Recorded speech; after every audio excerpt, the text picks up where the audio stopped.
All right. So, in the interest of keeping things concise for everybody who is on time, we'll get started here today. A couple housekeeping things. This is going to be recorded. It's being recorded right now. So, if you have any questions that are, you don't want necessarily going into a recording, definitely, contact us directly after the fact, and we'll be happy to take care of them. But if you have something that you're comfortable asking, go for it. Send a message in the chat at any time. We'll get to it as we can. We do have time at the end for questions specifically, so we can take care of that.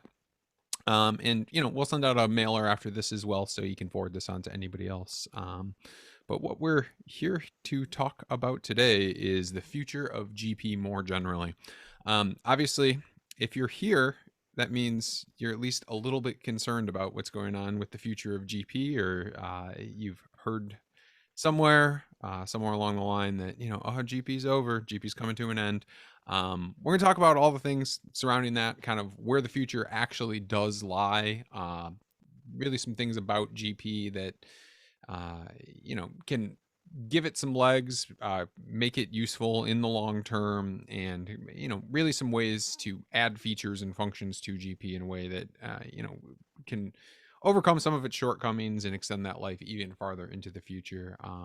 Because by being here, I'm a pretty big GP fanboy. We've got Pam on the call as well. I know Pam has been in GP space forever. We'll get to introductions a bit more formally in a bit, but we're going to just focus on the things in GP, give you the news, let you know what you can expect, and hopefully highlight some things that'll be useful for you and anybody else using GP.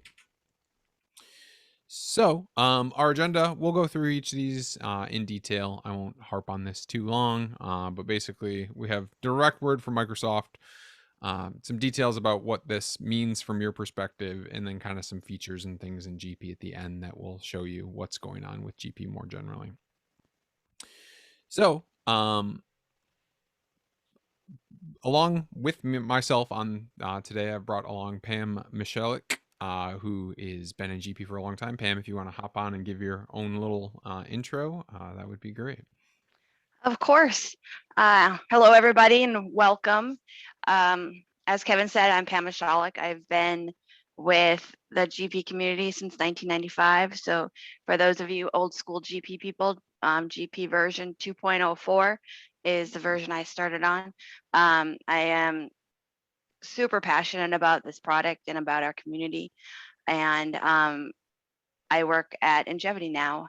I worked at Microsoft for 22 years, and now I'm at Ingevity. I'm the director of operations, so I lead, our inner workings and day-to-day life at Ingevity, who is the creators of Power GP Online. And because I have a lot of ties with Microsoft, I keep in touch with them and kind of happy to talk about the future of GP today. Cool. Yeah, and that's why we have Pam along. She has lots of experience in the Microsoft space specifically, and sort of how that relates to GP, which you couldn't really ask for a better set there. As for myself, I've been product manager over at Fidesic. I've been at Fidesic for 13 years now, and we've been on GP since I started here. So I'm not quite GP 2.5, but I did see GP 9. So at least I go back that far. I remember the GP 2010 or GP 10 debacle. So I've been around at least that long. So I've worked with a lot of different types of companies in the GP space, kind of seen it be a fantastic product, seen companies that struggled with it over the years to, implement and work it all out. So that's why I'm here today. And obviously at Fidesic, I work primarily with GP companies. That's not 100% the case. But we basically help extend some of the features and functions that are built into GP already. So to get started initially, sort of the first thing that we have to go on in terms of what is the future for GP, and it's what is Microsoft actually saying about it. And I do like to think that a lot of the why we've been talking about this for so long is that Microsoft has definitely had some mixed messaging over the years on what's going on with GP, but their new guidance has been much more clear on what is happening, and that is full updates, support. Everything is extended through 2028 at least, and they did emphasize at least in the release that says this. So we've got at least 7 years of support directly from Microsoft. The end of life is going to extend far beyond that, and I have a feeling they're going to end up supporting for longer than that. Is there's I was just talking to a different VAR partner this morning, and they were saying 10 years is their conservative estimate of when they think Microsoft will finally stop releasing updates. So there's some variability there, but we've got some time into the future to work on that. What they also say is it's now on like a modern life cycle. So if you're from the old school GP world, basically they would come out with a release every year or two, give it a new number system, and it was kind of up to you if you decided whether or not you wanted to go and actually do an upgrade, if they added enough features, if it made sense for your company to do so.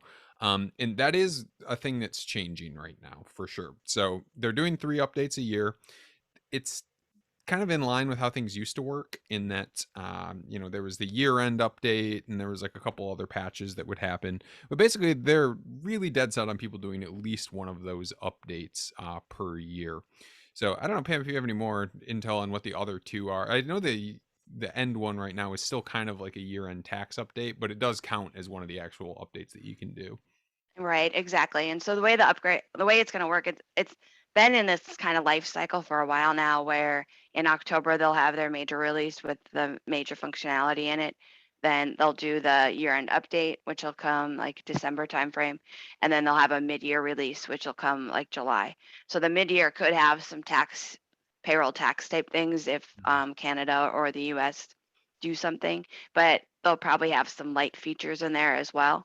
And the plan is just to do it that same pattern every single year, so you can predict and understand. And back to Kevin, what you're talking about with the life cycle. I mean, I've been telling people it's like 2028 and beyond, because they've committed to 2028, and that's a big deal in the Microsoft world.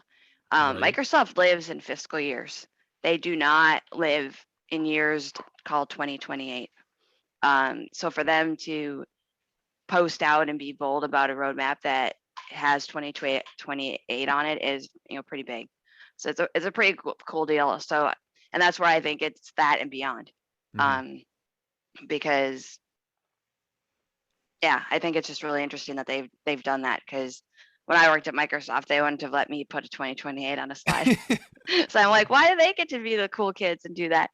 But so at the 3-year, and I talked to Terry Healy about this a while ago, because we've had some customers who are really concerned about having to upgrade every single year, because there's some customers that are pretty large, and it's a big effort to do. And basically that's what they want, is you to upgrade every year and stay current, so you're not having these big jumps, but they still will support you. So like if you call into Microsoft support, they will still support you if you're on an older version. They just would want you to do an update every year. Okay, yeah. Obviously, that's something that their messaging is going to be pretty aggressive on, because that's the type of thing Yeah. that they want to push. I pulled the like end of life dates for the older versions, the old year released version. So it looks like 2016 just crossed the threshold. So 2016 is now officially out of updates. It did, and I think that's important for any payroll customers. There won't be a payroll tax update this calendar year, so you are going to have to upgrade if you're using payroll and you're on GP 2016. I'd recommend updating anyway, because there's so much functionality Yeah. that's been released that it'll just change how you do business and give you so much value. Yeah, especially since 2016. And I don't see 2016 too often anymore. There still are a couple out there, but 2018 still comes up from time to time, I feel like. So most people are Yeah, heeding yeah, those I would things. agree. 2016, we have some. I think most of them are ones that are highly customized, Yep. and they don't even know what their customizations are, and some things like that where they're like, Classic. too hard, I'm staying. But most people are on like 2028, I think is pretty common. So then that leads into I guess naturally into the topic of this is why does it feel like we've been talking about this for so long? And my working theory, I don't know. I guess it's just like inconsistent messaging is the only thing I can come up with. But I do recall like back in GP 10 days even that Microsoft, they're gonna dump GP. They bought it just to like get the market share and they're gonna dump it. And I don't know why that's been so like prevalent when in all actuality, they've shown like nothing but support. It's just I feel like there's just this like perpetual rumor in the air that that's it, Uh, Microsoft's dumping. I don't know, Pam, if you have any uh, insight as to why it's that's the case. it's craziness. I mean, it's been a fascinating thing to me for many years because I mean, GP has been going away for 15 years or more, Yeah. depending on who you ask. And I was like, what? Um, so I think some of it is there has been some mixed messages with Microsoft or a presumption of like when Microsoft bought Great Plains, oh, they bought it, they're not committed. And then when Microsoft bought AX and Nav, then of course GP has to go away because why would you have more than one ERP? Um, and I mean, that's just none of that has ever really been true. Yeah. And so I think there's a lot of that Microsoft messaging or assumptions made. The other thing I found, when you have a really strong product in the market and it just works and it's solid and it's really hard to compete against. So a lot of GP competitors have been really good about adding that Mm. FUD and that uncertainty and doubt into GP because when you can't beat them on functionality, you have to kind of beat them, I don't know, in a dirty way and say, well, I don't know, I heard GP's going away. You should probably go to X product instead. That's So true. I I think hadn't some thought of about that that. happens a lot. And I think the GP community has been more of we're GP, we're proud, we have a good product, and never kind of slung into that area. So I think Hmm. that's also perpetuates it as well sometimes. Gotcha. Yeah, that's an interesting perspective. I hadn't thought about the competitors seeding doubt in there, but I'm sure that is at least a component of it. There's lots of competition in that space, as we all know. Yeah. I mean, I remember back in the day, I've been in deals where they like um like SAP and some of those. I mean, they have like super salespeople, and they'd be like, "Well, they have 4 products. Are you sure you're picking the right one?" So they would just start that churn just to get them to Microsoft to compete against each other. Hmm. And so they're like, "Hey, we just have 1 product." I mean, I don't know, they got 4. Are you sure? So it's happened for a long time, but I think lately it's been even more Hmm. just because of Business Central and the cloud and customers not even knowing there's a cloud option and just things like that and then with the pandemic and people I think are getting it's been an interesting thing like with the pandemic where you used to talk to people like at conferences or you'd say, Yep. hey, I heard this, what do you think? That level of communication is kind of gone. People are tired of Zoom. um, they're tired of being remote. And so then they only hear filtered information in social media that may or may not be true. And so I think that adds to this GP has to be going away message. Yeah, I can But see that we for have a sure. roadmap now, so it's very clear that it's not. Yeah, and along that roadmap, like with like the modern life cycle, which they have been doing for a while. So anybody who's on, 18 at this point, we're on what the second year of GP 18 being like the product. So I think if you're on 18, you're probably pretty familiar with this already. And if you're on an older system, that it's not really all that different. If you were on top of your year-end like tax updates, it's gonna feel very similar, in my opinion. It's just a matter of it's more important than it used to be. Is I used to run in the companies that like weren't running their year end updates, and I couldn't like figure out why they were like why. I guess is the question, and the answer is like I guess not everybody needs the like updated tax codes and things, right? Like certain Right. industries can kind of get away with not doing it, which is why I still run into a GP10 or GP 2012 client floating around there, which is kind of crazy to me. But if you've been doing the updates, honestly, it's really not going to be that different. But I do think it Right. is sort of making people, I don't know if rethink their current partners is the right way to phrase it, but make sure that you have a partner that is going to be able to help you through these updates has been a thing that I've noticed is companies that sort of got away like not having a VAR ish. They like had their VAR of record, but didn't really work with them that closely. It's becoming less like that. And you kind of do want to have a partner that, is going to be there and help you out with these updates because, taking care of them has become slightly more important than it used to be. The other thing with Yeah. this is the cloud implementations of GP, such as Power GP Online, like make a little more sense, right? Because it's not. I'm sure that's just baked into the product, right, Pam? Or maybe not baked in is not the right way to phrase it, but it's probably a lot easier to stay on top of your updates if you're using Power GP Online. Yeah, it totally is. If you're using Power GP Online and you're in the cloud, I mean, your updates they're just a lot simpler. So Hmm. you don't have a lot of that overhead. Where like on-prem, a lot of times you're talking about I have to buy a new server, I have to get a new version of SQL, I have to test all this stuff. I mean, where we kind of handle all that for you, so we make it pretty simple. And then from a Microsoft perspective, Terry Healy also announced that from an upgrade for like the hops that you would do, they're Hmm. going to be compatible a year and a half Okay. back. And so when you think, there's a blog that we can put in the chat, probably I can find it, that she We can did, but include I'll it in the give you, mailer at the end too if we yeah, want. okay, cool. And then, yeah, so there's a certain like 18 dot, I think it's like 672 or something. If you're there, then it's a one hop upgrade to the Okay. October release. So they're not taking it where you have to be in that 1 year. It's still saying like basically how it's always worked. Hmm. So you won't have to do like those multiple hop upgrades.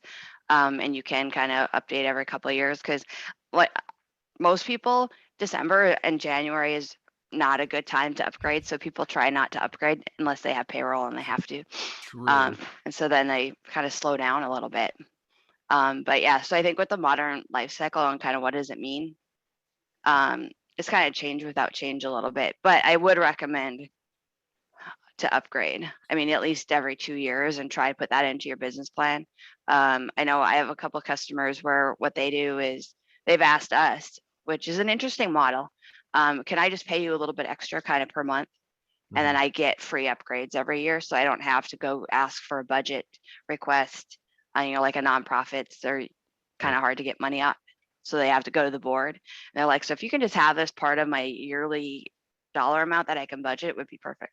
And we're seeing some more things like that that would help to stay current. Because we had a customer a couple months ago, they're in version 9. So we were like asking around, going, does anyone have version 9 code Anything? Yeah. anywhere, like a CD? And it just gets so painful when you wait too long. I mean, and it gets expensive to do. But I would agree. I think that's where some of these customers who aren't current, usually they probably don't have a partner, or they have a partner they don't necessarily trust. Yeah. So they're And not that's getting that guidance. They're not getting the, here's the reason to upgrade. Here's the features that you could use that's going to make your life easier and better. Help you run your business and not run your software. and I can And so, yeah, And I can tell you from a like ISV perspective, like because we have to make sure things are compatible and make sure we get all our features. It has changed the calculus on like how many versions of GP we support a bit, and we used to just basically support everything, the whole stack down, everything we could. But now it's just like, well, do we really want to be maintaining things that aren't on the modern life cycle, and is it worth our effort to do that? And I know a lot of other ISVs are doing that, and it's not that the old versions magically stop working, but are we going to port every new feature that we build to every version of GP when now 90% of people are on those right. modern life cycle versions? So it definitely changes our analysis of the situation, which is, Yeah, in my opinion, another reason to kind of just keep chugging along and stay on top right. of those updates whenever you can. Yeah, I totally agree. And we just did a Power GP Online update, for our Power GP Online specific. It's kind of Hmm. like an ISV product, and we had 9 different versions. And I'm like, why do we have 9 versions that we have to test this update for? Yep. And that was just 18 and above. And where I'm like, okay, well, we need to work on getting these customers upgraded, and things like that, because it just gets to be really unmanageable. And that's one of the reasons Microsoft went to the modern life cycle, because they had the same thing. If Yeah. you have a bug, how far back do you go to fix it? Hmm. And they're going 16 and up. So I mean, it's just a lot of versions to manage and take care of, especially if you have 3 a year. So you have 3 a year, and you go 3 years. I mean, that's 9 releases. So it's a big jump. Yeah. So it does and this applies to other ISVs and other like third party products that you have set up on it too. They're all thinking the same thing. So it's another reason to kind of stay on top of things whenever you can. Um, Obviously, the buzzword of the other reason that GP's dying, quote unquote, is everything's moving to the cloud. Which anybody who works in software, you definitely have to put cloud in quotation marks whenever you reference it. It's all it's all the same idea. It's just a matter of it feels a lot more like branding than anything else at this point, from my perspective. But there are solutions. Like when we say cloud, obviously we mean you can access it from anywhere, and you don't have to use anything clunky to get there. Like remote desktops have been around since the beginning of computer time, and that's, I mean, it's functionally a cloud in a lot of ways, but that's not what people mean anymore. Obviously, we want something that we can access like through a browser, access from anywhere. We don't need to show somebody how to set up a VPN. um, and there's a lot that has been added around GP specifically lately to achieve all of those needs, which I sort of find interesting. And that's always the niche that we've sort of embodied too, is we do like AP automation and AR stuff that extends what's in GP out to the cloud. So even if you have an on-premises GP, we've been able to extend it to at least the people that aren't accountants. They don't necessarily need to be logging into a remote server to get to GP. So that's always sort of the niche that we found ourselves in, and that's why I always like talking to people at Ingevity and PowerGP, because it's like the same sort of idea, which is like, all right, we want these strong things that GP has and is built up over the years, but we are working remote, and maybe we don't have an IT department that has a server closet somewhere that they want to install their GP on. So those are still the solutions that I think going more towards the cloud is maybe the way to phrase it. If we're all I guess I shouldn't say we're all, but a lot of people are working remote now more than ever, and a lot of people I think are kind of rethinking, like, do we need a giant IT and server budget at this point, or can we just like find a way out? And that's when moving to a cloud solution does make sense. And if you Google around cloud ERP solutions, you're going to find people that are a total transition in terms of getting off GP and like moving towards Business Central or some of the other cloud solutions out there. It, it doesn't have that clear of a migration path, which is sort of the thing that you kind of have to weigh against going to a fully cloud solution, or just patching the things up on GP that are what you actually need.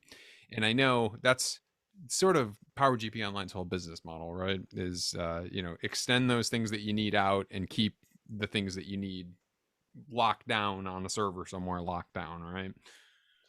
Right, totally. And I mean, the way I see kind of this cloud migration is kind of, you need the right cloud for you. Mm-hmm. So, I mean, yes, GP has a web client. You can run it on an iPad. You can run it on any computer, and it makes it easy to work from home. But a lot of the accounting people prefer like the desktop client, and they may want a remote desktop. So it's kind of having the right cloud that makes sense for that business, rather than having like a Business Central or another cloud offering where you have to modify to them. So you have to change your processes to match them. Where with this, you get to keep GP, you get to keep all your ISVs, you get to keep all your data, and you can just put it in the cloud, where then that benefit is low, low IT. It's not having to buy servers and maintain them. GP is kind of quirky in some ways. So if you don't really understand how it works, it's an IT nightmare.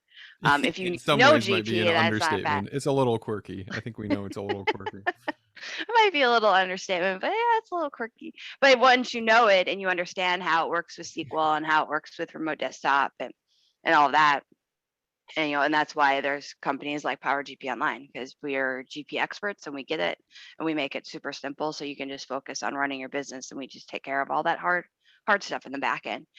So I think that's what makes sense, is kind of the cloud that makes the right thing. And what we've seen, especially with the pandemic, we had a big rush where everyone's working from home now. AP automation. How do I, we do manual signing of checks. How do I Yeah, do we that? got a ton of that. The oh no, we left the printer at the office. Right. Like, Like, what what do do we do? I know, right?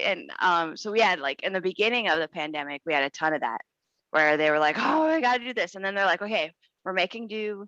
My bookkeeper goes to the office. They're the only Once a ones. They week. print the Yep. checks, they bring it to my house, and they've kind of worked it out. And now we're seeing a second wave of kind of like this new reality where people Yeah. don't want to work in an office.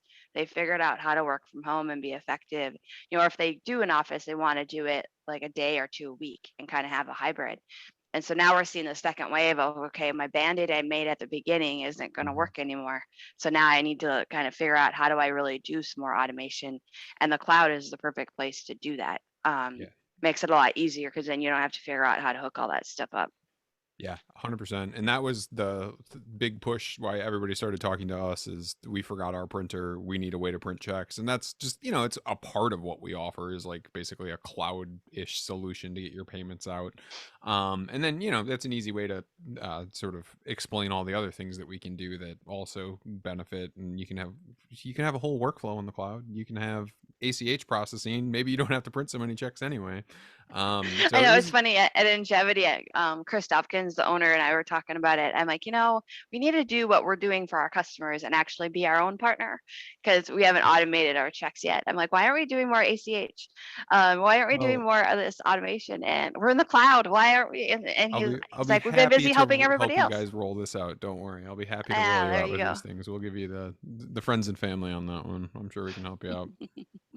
Um, that said, I do still talk to people that are completely married to the idea of on-premises.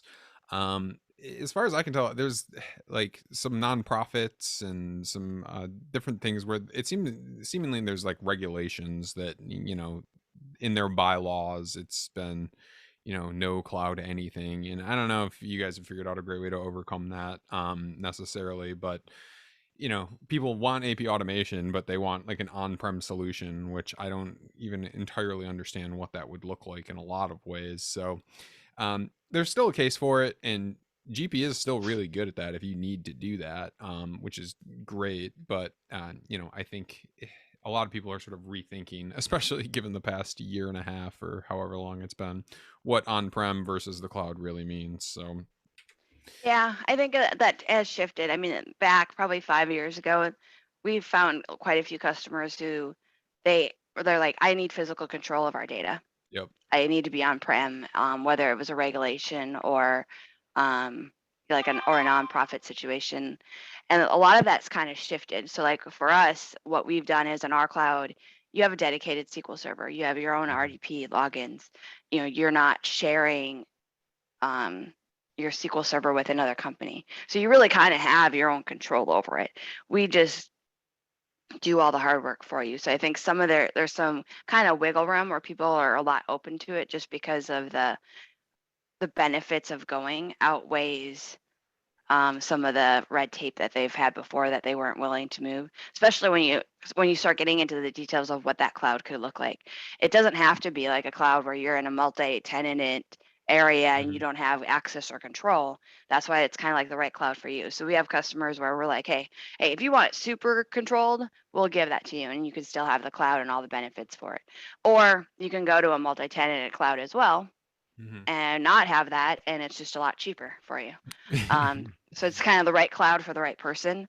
And I think it's also been a shift where IT used to be the people that said, no, we want it on-prem. Now Mhm. IT are the people going, no, we're going to the cloud. I That am. is true. Yeah. Yeah, I mean, so the mentality has shifted a lot in the IT space as well. They kind of get the understanding. And I think cybersecurity has a lot to do with that, where Yeah, do you really want to be in charge of your data like completely? It's a lot more exactly. complicated than it used to be. And I think the rise of cyber I can't think of the term now. They lock up your data. I'm not sure. Like Oh, ransomware. ransomware. I feel like that's the hot item right now, and no IT department wants to deal with that. So it's It totally is. And the IT department doesn't want to be like, I don't want to be that guy. And it's like yeah. for us, we hire like white hat hackers to like hack into our system and see how Hmm. far they can get.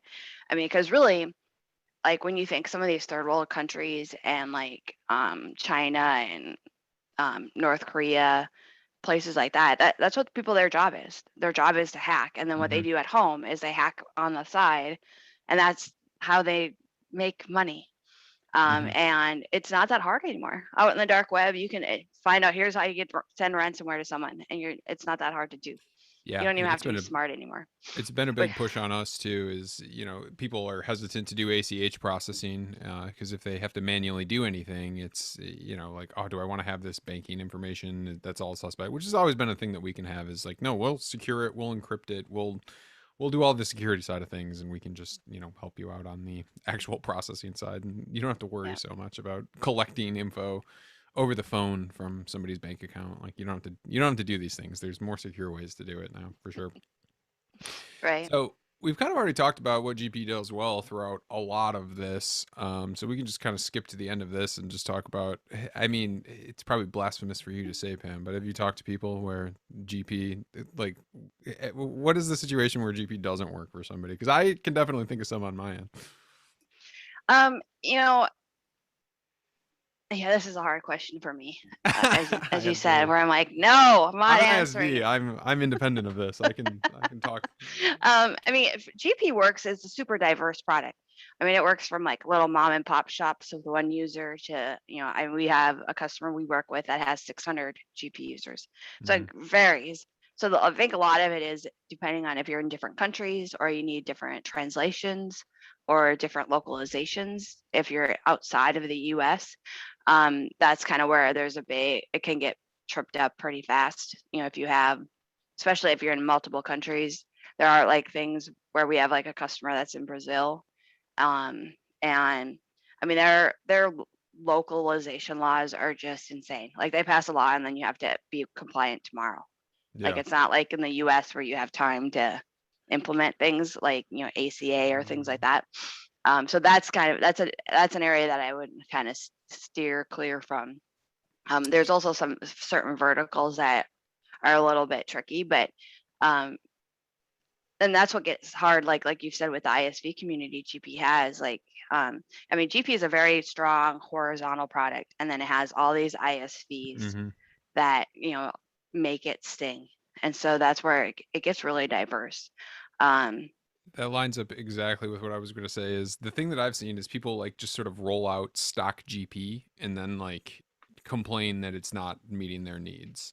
And it's like it's so able to be customized to your vertical or so able to be like tweaked in some ways that if you are willing to like look for some way to improve it, you can definitely make it meet your needs. But I feel like people who like don't like it are just like they rolled out the stock version of it and they've got 30 companies they have to switch between, and there's only like one user on each company anyway. And it's like, well, there's ways to do this better. Like you're kind of doing it in an odd way. You can combine things, you can like, so that's what I've always seen that I've thought was interesting. And those are the people that like tend to not like GP or on the smaller side who aren't sort of exploring options on how to make it better fit their business. So there is like sort of like a hands-on element to it where you do want to like make changes and make GP your own. And if you don't have a willingness to do that, I feel like it might not be the best choice in Right. I think that's way. a good point. I guess what I've seen over the years is customers who have said, I just don't like it or it's not working.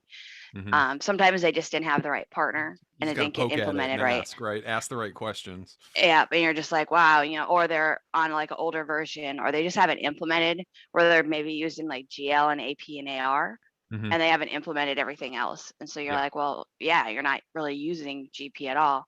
Um, so there's a lot of that where if you get the right partner you trust um, and they understand the community and the ISVs and they're able to kind of get you across that, um, it's really hard to find a if you're thinking a customer in the US, Canada, any Mm-hmm. English speaking country, um, it's really hard to find like a mid-market type company that it wouldn't fit for.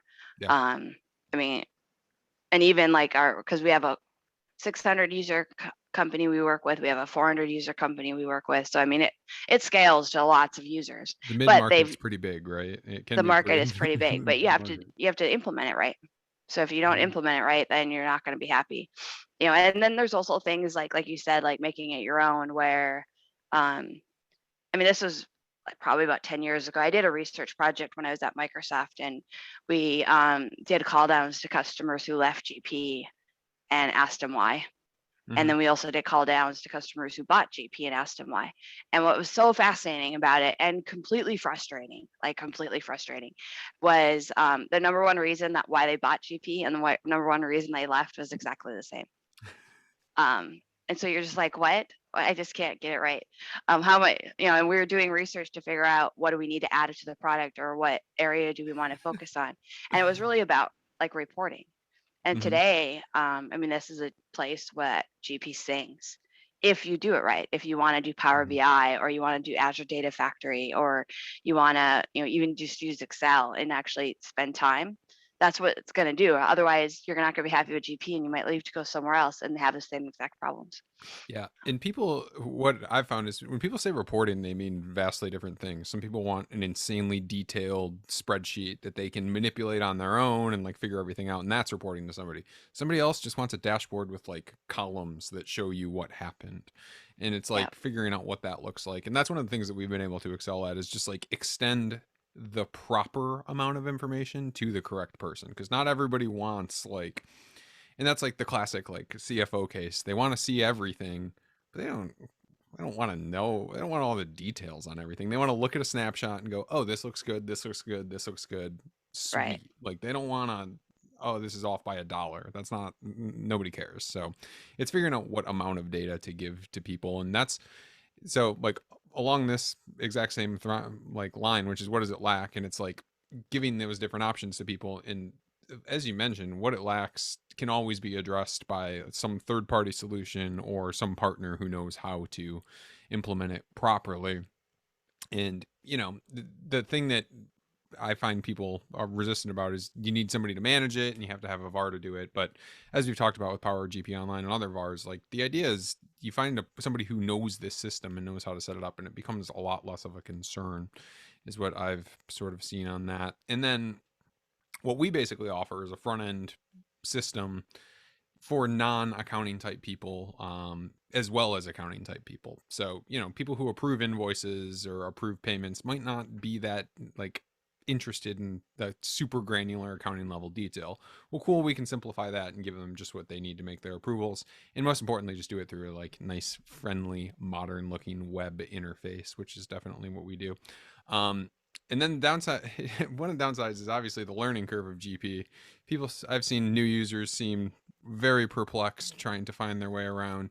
And I was really wondering what resources you've found helpful, Pam, to like give to people. I've been big on just finding, there's a lot of YouTube videos out there that I find particularly helpful. That's the way I learned it originally, because I wasn't, I was an ISV out in the cold. I was an official Microsoft partner for a long time, so I had to learn it myself. And there is a lot of content out there now. You just kind of have to look for it, and the sound quality is a little bad, but the info's out there. Yeah, the info is totally out there. And I think the biggest learning curve is if it's the customer that's going to GP, if they're like a QuickBooks customer and they're not Yep. used to like actual real accounting, that's where they struggle, is because they're like, Yes. I don't understand this debit credit thing. Like, I don't need to do this in QuickBooks. And I'm like, right, yeah, because you weren't on a real accounting software and now you are, that's like GAAP compliant. Yeah. You can't just delete stuff. So that's, I think some of it is just Yeah. that accounting factor. But that's what I usually recommend actually, is what you did, is self learn. There's tons of stuff on YouTube. If you're a manual type person, that you can read and learn from manuals. Hmm. Not everybody is, but there's manuals out there that you can get that you can download and stuff. But usually it's best to learn in little chunks, and Hmm. then learn by doing, and be like, okay, I'm gonna go just try this, and I'm gonna get this, kind of just try to set it up and play around with it and be curious. Is usually the best way. I mean, I know we do trainings usually once a month, like on a certain topic. Hmm. And it could be, like reconciling your bank account or reconciling, you're doing your month end and for your financials, that are more like accounting type topics that help those bookkeeper types that wouldn't understand what that means. What's a month end? Yeah. Like, okay, well, this is what a month end is. So there's some things like that that are very point in time for accounting people, that we do some training here and there on stuff like that. But I think right now I mean, if you search YouTube, there's so much content out there. But Yeah. I do agree, it's not all that. the best content. You know, Shout outs it to might be Rose old. ASP in their videos in 2008 that taught me how to use GP. That was all I had. I was the only person uploading to YouTube back in the day, so that was all I had. But now there is tons of stuff. Yeah, there's Um, tons of stuff, and I mean, I don't know if everyone would be ready, but there is an event coming up in October for Summit, and mhm. um, I looked at the content. We're actually sending a couple of people on our group just to go there to learn, and not go there to like sell our products and stuff, but just go Yeah. there from a learning perspective. So there's some good content at that event. And for those of you who aren't ready to be in person, which I totally am ready to be in person, but if you're not, I think it's like 10% of the content is also online. So that might Yeah. be another source to find some good information as well. Perfect segue. You're crushing it. Is there anything to be exciting about? And yeah, Summit back in reality. Summit is happening. Back in Reality Summit. Yes, I'm super excited about it. It's coming in October. Um, I know I worked with the Dynamics Communities group, and we're going to have a GP General session. Hmm. And that's the session I used to own and decide like all the content for. And so I get to do it again this year. So I'm super excited because I'm not Microsoft, and that's usually who owns that. But I'm going to do that this year, and we're going to talk all things GP and show some really cool demos and highlight some really cool stuff that customers can get a lot of value from. So that'll be there. I mean, so that's an interesting thing is coming up that I've seen lately, that I think just the in-person thing, I've kind of just shaking to see my community friends again. Yeah, Um, that's what I was going to say. It feels like with all the changes happening and a lot of the sort of peripheral partners sort of dipping out of the GP space, it does feel like the community is sort of circling the wagons, or however you want to call it, and like everybody in GP space is definitely in GP space at this point. So that's the thing that I've noticed and that is exciting to me. We've already kind of talked about Power GP Online, and we'll wrap up quick here. We don't want to waste too much of everybody's time here. I don't know if there's anything you wanted to add about Power GP specifically, Pam, that hasn't been mentioned so far. I guess we didn't give any context, but I think the details sort of explain themselves. yeah, the details probably explain themselves. But I think, I guess my just high level summary for the GP community in general is kind of like you can have your cake and eat it too. So you can go to the cloud, you can keep GP, you can keep all your ISVs, you can keep all your data. You don't have to move to go to the cloud to another ERP product. If someone, there might be messaging, you'll hear it's an update. It's not, it's a migration. It's like re-implementing, it's buying new software that works Yep. completely different. So you can kind of have everything you need. And that's what Power GP Online is all about, is kind of easy cloud, easy GP cloud that makes it super convenient for you to be able to go to the cloud, get all the things that you want without having to sacrifice and make choices or abandon the product that you already love and that works for you. So yeah, cloud migration made easy by Power GP Online. That's why I always like talking to you guys over at Power GP, because I mean, it really is the same messaging that we have, which is, like, whoa. You just want some workflow and like a nice interface and like OCR, maybe.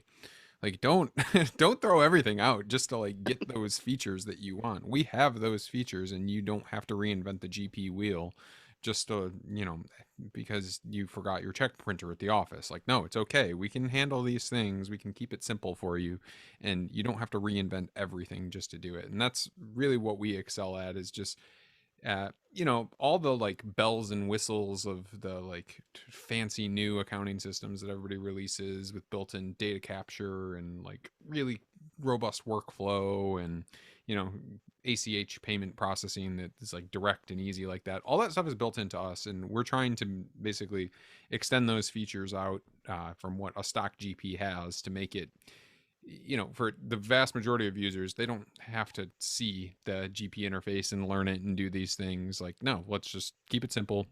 Give them a nice modern web format. Maybe you can approve things out of email, approve things, look things up. It all makes it nice and simple. So that's definitely what we like to focus on as well. So we'll definitely follow up with this. We'll have contact info from both of our companies if you want to learn more specifically.